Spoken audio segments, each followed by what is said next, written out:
You don't just fall for the wrong people out of nowhere. It doesn't hit like a red flag parade on day one. It starts subtle. A look that lingers too long. A text that hits harder than it should. That weird feeling like, why do I feel seen by someone who barely knows me? And before you know it, you're emotionally invested in someone who's half present, emotionally messy, or straight up unavailable, and you hate yourself for it. Because logically, you know better. Emotionally, your body's already in it. Here's the part no one tells you. The people who hurt us the most don't feel wrong at first. They feel familiar. That's the trap. What you call chemistry is often just recognition, your nervous system saying, I know this terrain. And the real paradox is this. The patterns that once kept you emotionally safe are now the exact ones wrecking your love life. You learned early how to survive emotionally, how to stay attached, how to stay chosen, but survival doesn't equal connection, and intensity doesn't equal intimacy. Sometimes it just means your body thinks love is supposed to hurt a little. Let's slow this down, because this isn't about bad taste or self-sabotage. This is about conditioning.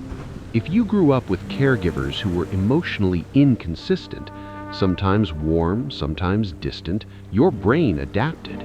Love wasn't stable, it was unpredictable, so you learned to chase closeness, to overanalyze tone, to work for attention.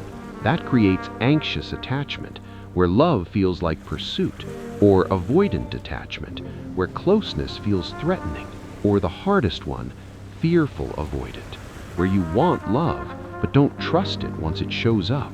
Not yelling, not trauma you can point to, just emotional absence. No one asked how you felt. No one sat with your emotions long enough for them to matter. So you learned to downplay your needs and tune in to everyone else's. You became emotionally sharp, but inwardly disconnected.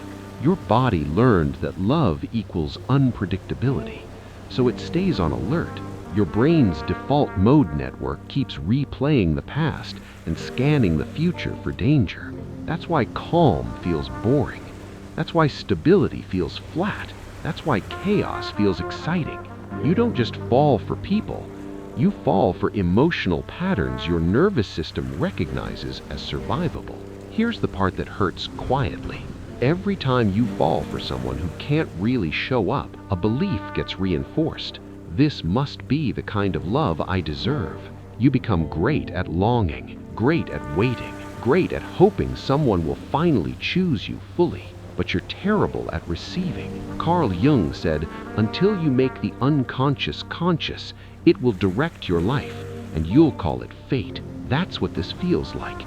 Fate. But it's not fate, it's pattern. You grieve things you never had language for. Ease in love, emotional rest, being chosen without auditioning. You lose pieces of yourself trying to stay desirable instead of staying real. Rilke said, love is one of the hardest human tasks, but the part he didn't say out loud is this: you can't love freely if you learned love through fear. That's the invisible grief.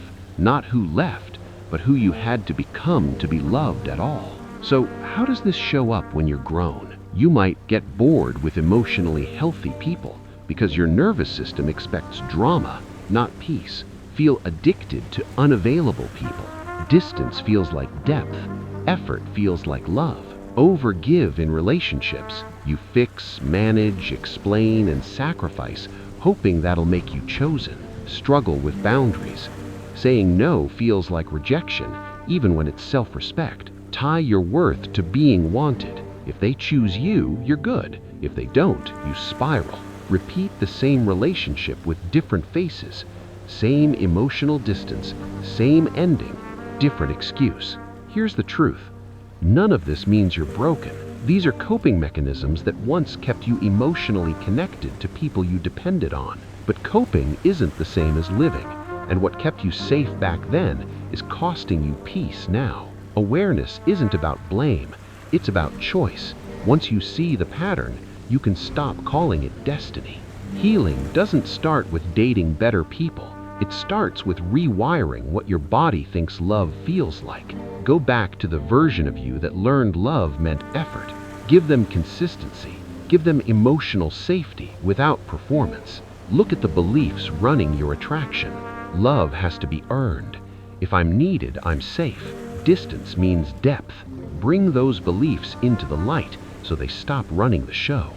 Healthy love feels calm, and calm can feel unfamiliar. Breath work, somatic awareness, slowing down instead of chasing the spark. Because here's the real shift.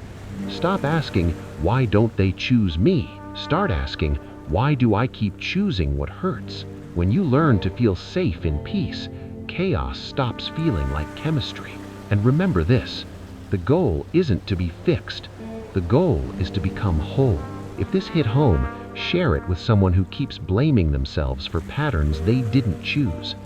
Like, subscribe, and stay, because healing doesn't scream, but it changes everything.